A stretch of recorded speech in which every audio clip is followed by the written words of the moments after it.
कहा जाता है बड़े मियाँ तो बड़े मियाँ, छोटे मियाँ सुभान अल्लाह। महाराष्ट्र में राणे परिवार की राजनीति को देखकर यही कहा जा सकता है। पूर्व मुख्यमंत्री और कांग्रेस के कद्दावर नेता नारायण राणे के पुत्र नितेश राणे ने एक बार फिर नफरत की राजनीति पर दांव लगाया है। नितेश ने कहा है कि वो मराठियों से नफरत करने वाले गुजरातियों का हमेशा के लिए सफाया कर देना चाहते हैं। आइए सुनिए नितेश ने क्या कहा।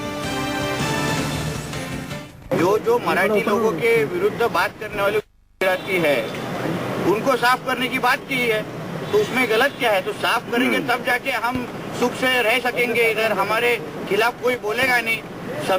सभी गुजराती ऐसे बोलते नहीं है, मगर ऐसे कई विशिष्ट गुजराती है जो हमको गुलाम बोलते हैं, जो हम उनके घर पे काम करना चाहिए ऐसा बोलते हैं। तो उसके बारे में तो मैंने भूमिका ली है, उसमें गलत क्या है? तो पहले तो नितेश ने ट्विटर पर गुजरातियों के खिलाफ बेहद आपत्तिजनक टिप्पणी की और फिर पत्रकारों से इस बारे में नितेश से जब सवाल पूछा गया तो उनकी जुबान और ज्यादा जहरीली नजर आई, जो आपने अभी सुनी।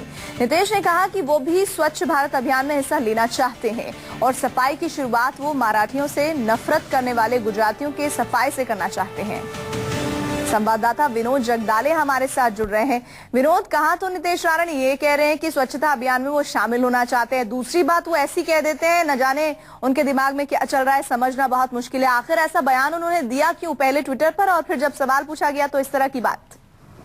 देखिए, नितेश राणे का ये कोई पहली बार नहीं कि गुजराती के खिलाफ वो पहला बयान कर रहे हैं। इससे पहले भी उन्होंने गुजराती को लेकर, गुजराती समाज को लेकर कई बयानबाजी की है। जहां मुंबई में ऐसी कई सोसाइटीज है जहां पर मराठियों को घर नहीं मिलते, सिर्फ वेजिटेरियन गुजरातियों को घर मिलते हैं। इसके खिलाफ भी उन्होंने बात छेड़ी थी। लेकिन आज एकाएक विधानसभा में आज उनके आने का पहला दिन था, क्योंकि आज लेजिस्लेटिव पार्टी मीट थी। उससे पहले ही उन्होंने ये बात कही दी है। कहीं न कहीं नितेश राणे अब सुर्खियों में रहना पसंद कर रहे हैं खुद को, क्योंकि कोकड़ में राणे परिवार का पूरा सफाया हो चुका है। सिर्फ नितेश राणे अकेले ही जीत के आए हैं, तो कहीं न कहीं सुर्खियों में रहने के लिए उन्होंने इस बयान को। आप हमारे साथ बने रहिए। इस बीच अपने दर्शकों को बता दें कि नितेश इन विधानसभा चुनाव में कणकवली से विधायक चुने गए हैं और जब उनसे रिपोर्टर ने सवाल पूछे तो कैसे उनकी जुबान जहरीली हो गई, आइए सुनिए।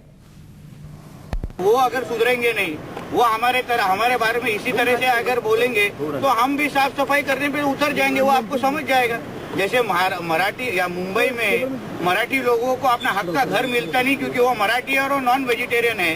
तो इस तरीके का अगर बढ़ता जाएगा तो हमको भी साफ सफाई पे उतरना पड़ेगा। तो साफ सफाई करना चाहते हैं और साफ सफाई का मतलब नितेश राणे का जो निकल रहा है वो गुजरातियों का सफाया करना चाहते हैं। आइए आपको बताते हैं नितेश राणे आखिर हैं कौन।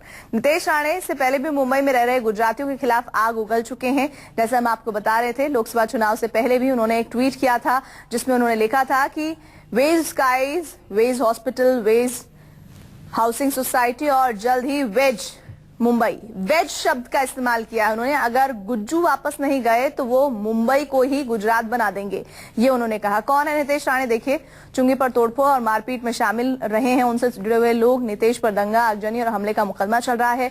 पूर्व मुख्यमंत्री नारायण राणे के बेटे हैं नितेश राणे। कणकवली सीट से कांग्रेस के विधायक हैं नितेश। मुंबई में 12% गुज्जू मराठियों के सामने पिल्ले के समान है, ये भाषा उन्होंने यूज की है, इस्तेमाल की है। तो आप समझ सकते हैं कि उनकी सोच गुजरातियों को लेकर क्या है। साफ है कि नितेश गुजराती बनाम मराठी मुद्दे को हवा देकर अपनी राजनीति चमकाना चाहते हैं। राज ठाकरे की पार्टी एमएनएस की विधानसभा चुनाव में जो दुर्गति हुई, उसके बाद नितेश राज ठाकरे की जगह लेने की कोशिश कर रहे हैं। विनोद हमारे साथ संवाददाता जुड़ रहे हैं। विनोद, कहीं ऐसा तो नहीं है जो बात मैंने अभी कही, जैसे एमएनएस का सफाया हो गया इन चुनावों में और अब नितेश राणे उन्हीं की राह पर चल रहे हैं? उन्हें ऐसा लग रहा है कि अभी मौजूदा महाराष्ट्र की राजनीति में ऐसा कोई चेहरा नहीं है जो इस तरह के बेबाक बयान दे, जहरीले विवादित बयान दे और अपनी राजनीति को चमकाए? देखिए, कहीं ना कहीं महाराष्ट्र नवनिर्माण सेना जो मराठी की सरोकार बन के चल रही थी, उस पार्टी के सफाई के बाद अब नितेश राणे खुद को मराठी का गॉडफादर बनाने की होड़ में लगे हुए हैं।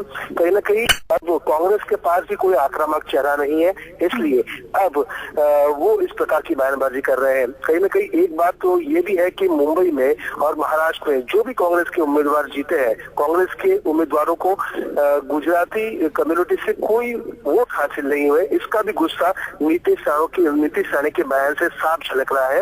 इसलिए उन्होंने इस प्रकार की भाषा का इस्तेमाल यहाँ पर किया है। जी लेकिन एक चीज तो साफ है, इस मौके की नजाकत को समझते हुए नीतीश राणा को तो चाहिए था कि वो इस तरह की बयानबाजियों से बचे। नीतीश राणे को बचना चाहिए था, लेकिन वो तो कांग्रेस अभी पहले से ही अपने आकलन में लगी हुई है कि आखिर हार की क्या वजह रही, और ऐसे में उनके विवादित जो बयान सामने आ रहे हैं पार्टी की मुसीबत और बढ़ा सकते हैं। शायद वो ये बात नहीं समझ रहे हैं। देखिए, पार्टी की मुसीबत जरूर बढ़ेगी, क्योंकि उन्हें जिस प्रकार से मराठी से जो भी हेट करते हैं महाराष्ट्र लोगों से, उनके सफाई की बात की है और सीधे सीधे गुजरात की कम्युनिटी पर एक बड़ा हमला यहाँ पर किया है। जब इसके बारे में हमने माणिक राव ठाकरे से बात की, उनका ये कहना है कि नीतीश राणे का निजी बयान है, ये कांग्रेस का मत नहीं है, वो उनकी निजी राय उन्होंने सामने रखी है। जब हमने उनसे पूछा भी कि क्या आप उन पर कार्रवाई करेंगे, तो उस पर उन्होंने लेकिन विनोद, कम से कम ये तो समझना चाहिए कि राजनीति में अगर आप विधायक हैं और आपकी पार्टी एक महत्वपूर्ण जगह रखती है महाराष्ट्र की राजनीति में, तो एक जिम्मेदार पद पर होते हुए